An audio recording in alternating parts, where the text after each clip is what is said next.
Hello everybody, this is Damien from the Language Caster team, and as it's Champions League final time of year, I thought it would be a chance to remind us of last year's final, which saw Liverpool win their 6th title and of course my favourite team Tottenham's only Champions League final appearance.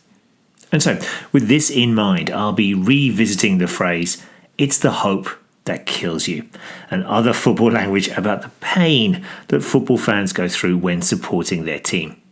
There's a transcript along with vocabulary support with this podcast, which means that you can read along as you listen.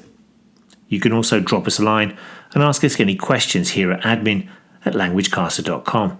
Maybe share with us a story when your team made you feel something like this. Tá tú a géisteacht le languagecaster.com. Now, I've already mentioned that it's a year since Tottenham lost in the Champions League final against Liverpool, so that was June 1st, 2019.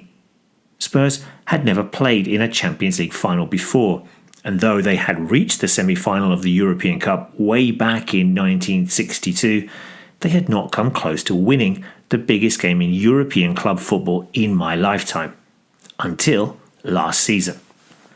Although deep down we knew beforehand that the team had not been playing well for a while, that our captain and talisman Harry Kane was not really fit, and that Liverpool, 5 times European Cup Champions League winners, were 26 points ahead of us in the Premier League, we actually dared to dream that this beautiful, sunny June day might go down in history for all Spurs fans.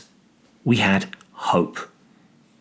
This was the hope that all football fans have before every game, not necessarily full of confidence, but at least the thought that there's a chance, a possibility of a win, a draw, an upset of some sort that maybe sees the form book being thrown out of the window.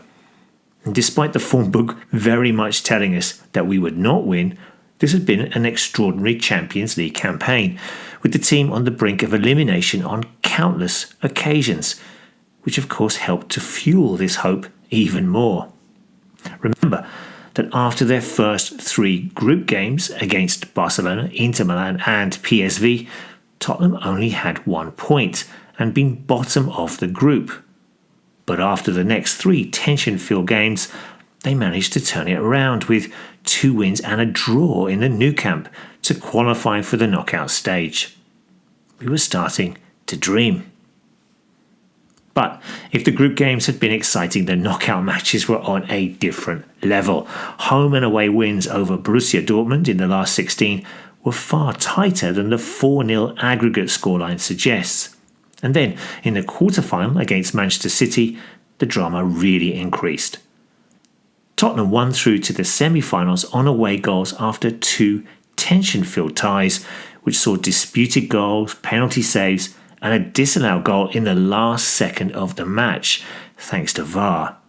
4-4 on aggregate, and Spurs were through on away goals. Incredibly, those games were not even the most dramatic of Tottenham's Champions League campaign that season.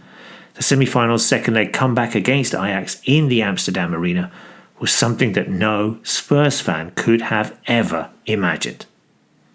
Losing 2-0 on the night and 3-0 on aggregate, Spurs went on to score 3 unanswered goals in a second half that took away the breath, and Lucas Moura's last-minute winner meant that Tottenham were in their first ever Champions League final.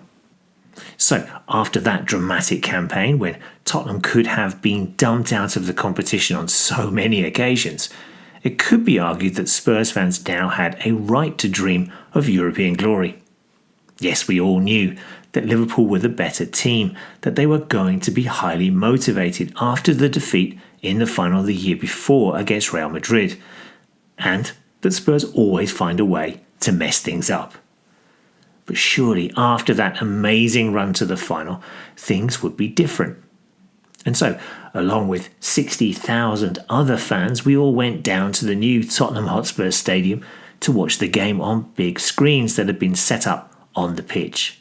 Beforehand, the fans sang songs, and even I started to have a little belief as kick-off approached, though that may have been to do with 1 or 2 pre-match beers.